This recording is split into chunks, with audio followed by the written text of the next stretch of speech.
Simple question de choix. Histoire et faits de la Bible, utile pour nous aujourd'hui. Une méditation quotidienne de Rinde Bruinsma. Aux éditions Vie et Santé. Bonne écoute.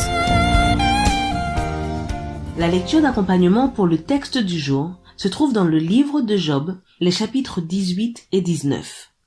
Je sais bien, moi, que mon Rédempteur est vivant et qu'il se lèvera le dernier sur la poussière. Après que ma peau aura été détruite, de ma chair, je verrai Dieu.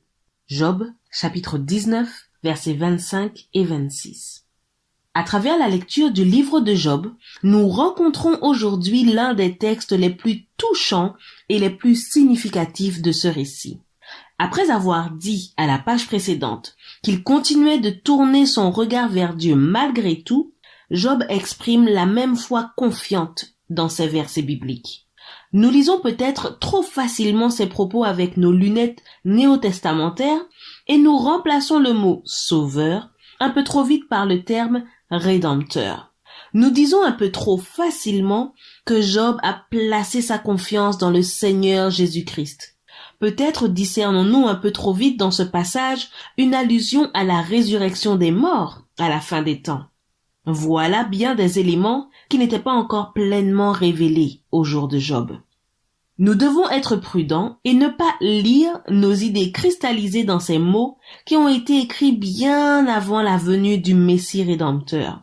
Mais néanmoins, il est évident que Job découvrait une perspective qui correspondait à sa situation de souffrance et de tristesse. Un espoir se profile au bout du tunnel. Le mal n'aura pas le dernier mot. Cela peut durer longtemps, mais Dieu n'oublie pas Job. Il peut se sentir agressé, mais cela prendra fin et ne se terminera pas dans le néant, parce qu'il existe toujours un avenir. Nous vivons longtemps après Job et nous pouvons saisir cette espérance de façon plus concrète que lui. Nous savons que le Sauveur Rédempteur a séjourné sur cette terre et cela bien avant Job. D'une manière ou d'une autre, la souffrance et la mort de ce Rédempteur nous ont offert le moyen de sortir de l'existence morne et sans espoir qui peut être la nôtre. Parce que nous savons qu'il est ressuscité des morts, nous pouvons avoir l'assurance que la mort n'aura pas le dernier mot, mais qu'une vie nouvelle sera possible dans de nouveaux cieux et une nouvelle terre. Job n'aperçut que les contours vagues de cet avenir que Dieu en réserve pour ses enfants, mais il en vit assez pour s'accrocher avec confiance en un Dieu qui ne nous laisse pas tomber.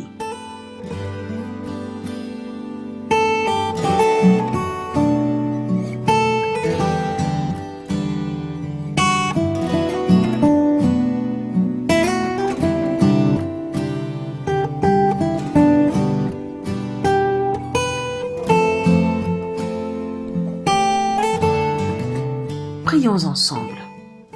Seigneur, permets-moi d'être assuré que tu vis et que tu m'offres une perspective même quand à bien des égards, tout ne va pas comme je le souhaite.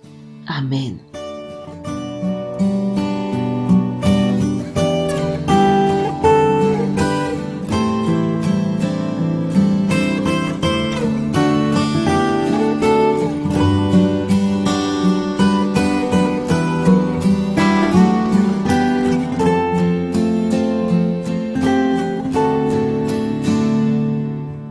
À bientôt, cher ami.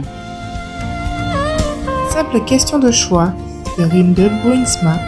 Aux éditions Vie et Santé.